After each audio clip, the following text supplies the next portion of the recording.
जय हिंद। स्वागत। 12 जनवरी 2023 को ये वीडियो शूट कर रहा हूँ और वीडियो को शुरुआत करने से पहले आप सभी को स्वामी विवेकानंद के जन्मदिन की बहुत बहुत शुभकामनाएं।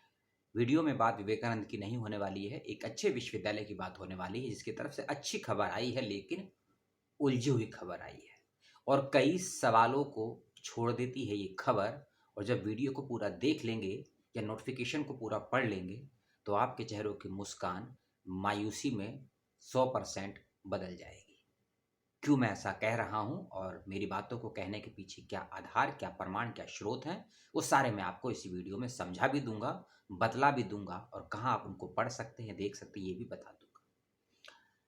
2022 का जो साल था, इस साल में विश्वविद्यालय ने 4 प्रकार से पीएचडी में एडमिशन लेने के लिए 2 टाइम्स फॉर्म निकाले थे। 2 बार, 4 बार पीएचडी में एडमिशन लेने के लिए इन्हें 4 प्रकार से पीएचडी में एडमिशन लेने के लिए 2 बार फॉर्म निकाले थे। पहली वाली प्रक्रिया का एडमिशन हो गया है पूरा बहुत संकटों के बाद, लेकिन जो परिणाम आया था बहुत से सवालों के दायरे में था। लेकिन जब सेकंड टाइम पीएचडी का फॉर्म निकाला गया 22 और 23 के सत्र के लिए सितंबर के महीने में, उसी से जुड़ी हुई ये आज की खबर है। क्योंकि 11 जनवरी के शाम के आसपास एक नोटिफिकेशन आया है 2 पेज का और इस नोटिफिकेशन की जानकारी मुझे फेसबुक के माध्यम से और ट्विटर के माध्यम से मुझे प्राप्त हुई और रात्रि में जब घर पहुंचे, ईमेल को चेक किया तो लगभग 100 से ज़्यादा बच्चों का ईमेल आया था इस नोटिफिकेशन को लेकर, क्योंकि परेशान करने वाला है। क्योंकि इंटरव्यू का तो अता पता नहीं है कि इंटरव्यू कब होगा या होगा भी या नहीं होगा। जिन बच्चों ने एंट्रेंस क्वालिफाई किया है, जो बच्चे एग्जाम्प्टेड कैटेगरी में थे और प्रतीक्षा कर रहे थे पिछले कई महीनों से या कहूँ पिछले 4 महीनों से कि इंटरव्यू होने की, अब विश्वविद्यालय ने एक और समस्या खड़ी कर दी है। समस्या ये है कि अगले 4 दिनों के लिए 12, 13, 14, 15 जनवरी के बीच में दोबारा से फॉर्म भरने का मौका दिया है, यानी कि दोबारा से पीएचडी के फॉर्म निकाल दिए हैं विश्वविद्यालय ने। लेकिन आपको लगेगा कि अच्छी खबर है, समस्या इसी अच्छी और खबर के बीच में है।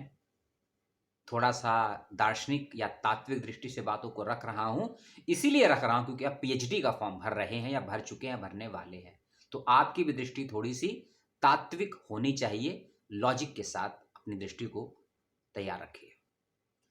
सूचना यह कहती है उसको बताने से पहले, जब आपने सितंबर के महीने में पीएचडी की प्रवेश परीक्षा के लिए फॉर्म भरा होगा और जब आप परीक्षा देने गए होंगे परीक्षा केंद्रों पर, उससे 1 से 2 दिन पहले एक नोटिफिकेशन और निकाला था चौधरी चरण सिंह विश्वविद्यालय ने, जिसमें यह बताया गया था कि ऐसे विद्यार्थी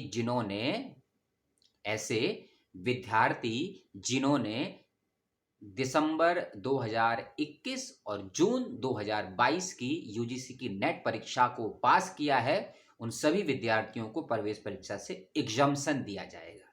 नोटिफिकेशन याद है आपको? नहीं याद है, वीडियो को या सूचना को देख लीजिएगा। वीडियो मेरे चैनल पर मिल जाएगा, सूचना आपको वेबसाइट पर मिल जाएगी विश्वविद्यालय की।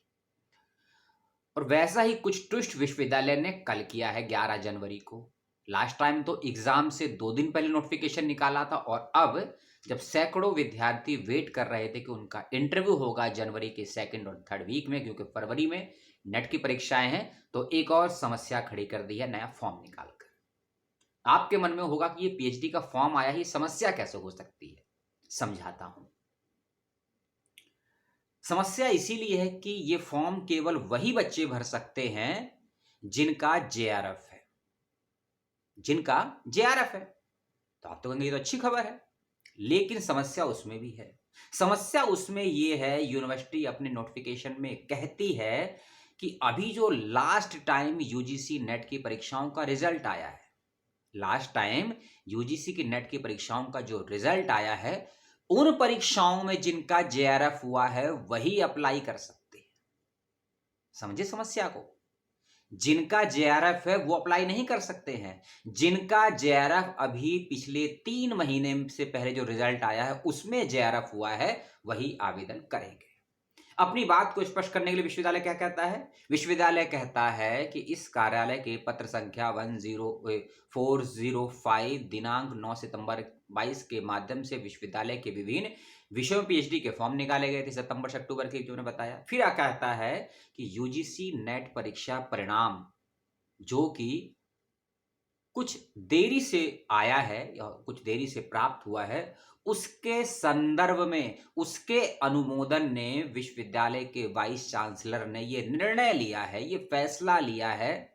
किसने सलाह दी, किसने सलाह मशवरा किया, कोई नहीं जानता। उन्होंने ये निर्णय लिया है, फैसला लिया है और आदेश सुना दिया है कि 12 जनवरी से लेकर 15 जनवरी के बीच में जेआरएफ उत्तीर्ण विद्यार्थी इस पीएचडी के फॉर्म को भर सकते हैं 22 और 23 का।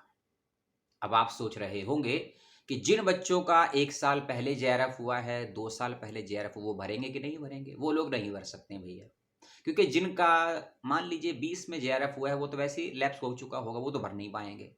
हाँ, अगर आपका 21 में हुआ है तो भी नहीं भर सकते। हाँ, लेकिन 3 महीने पहले जो रिजल्ट आया था या 4 महीने पहले, उसमें यदि आपने जेआरएफ पास किया है तो ही भर सकते हैं। और एक और बात, अगर उस 3 महीने या 4 महीने पहले की परीक्षा में आपने नेट क्वालिफाई किया है, आप नहीं भर सकते फॉर्म। केवल जेआरएफ क्वालिफाई कैंडिडेट फॉर्म भर सकते हैं और डेट है 12 जनवरी से लेकर 15 जनवरी के बीच में।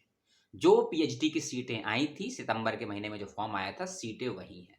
ठीक है, सीटों की संख्या कितनी है, किस विषय में, इसको लेकर 3-4 वीडियो बनाए हैं। सभी के लिंक मेरे चैनल पर मिल जाएंगे। डिस्क्रिप्शन बॉक्स में देना संभव नहीं, क्योंकि 300-400 वीडियो को सर्च करना, फिर उसमें लिंक को निकालना बड़ा मुश्किल हो जाएगा। इसका ध्यान रखिएगा। रजिस्ट्रेशन फीस नए फॉर्म की वही है जो लास्ट टाइम थी।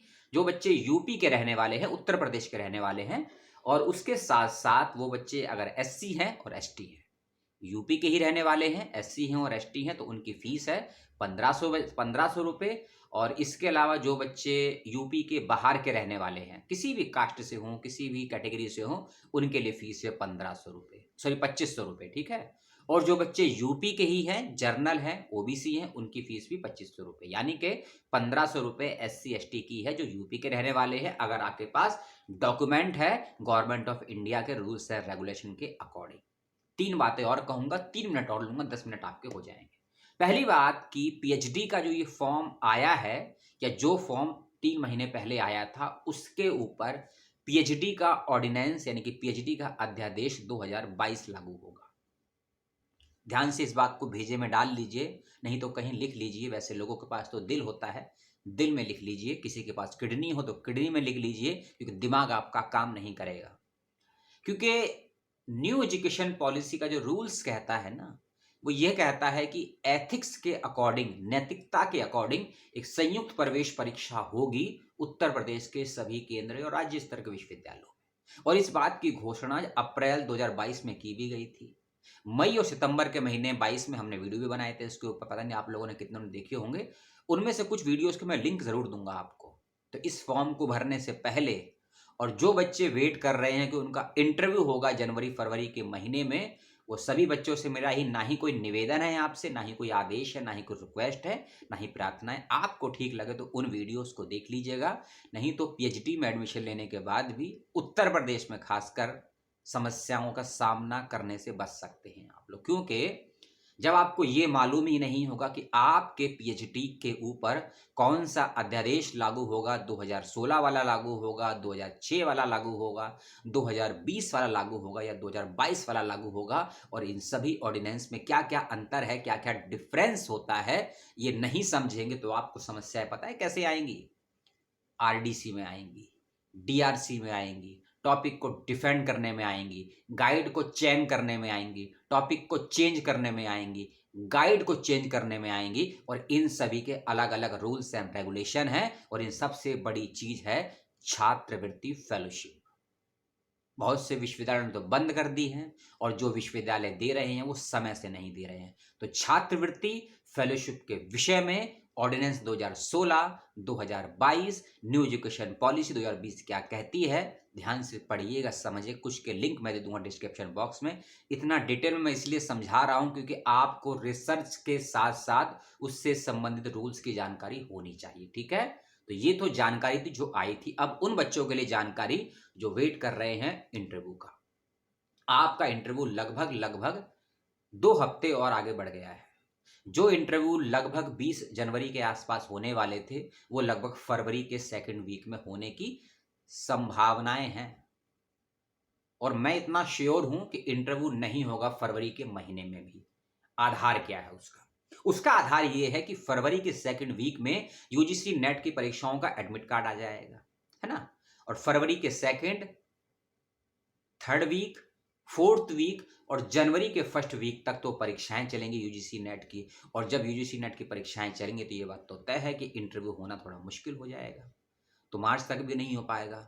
ठीक है, तो जो बच्चे प्रवेश परीक्षा पास कर चुके हैं, जो बच्चे एग्जाम्प्टेड कैटेगरी में थे, वेट कर रहे थे इंटरव्यू का, अभी उनका इंटरव्यू नहीं होगा। और जिन बच्चों ने 4 महीने पहले जेआरएफ क्वालिफाई किया है, वो बच्चे फॉर्म को भर दें। चौधरी चरण सिंह यूनिवर्सिटी का फीस आपको बता चुका हूं, सीट के लिए पुराना वीडियो देखिएगा। रूल्स एंड रेगुलेशन के लिए ऑर्डिनेंस, पॉलिसी, अध्यादेश को जरूर पढ़िएगा।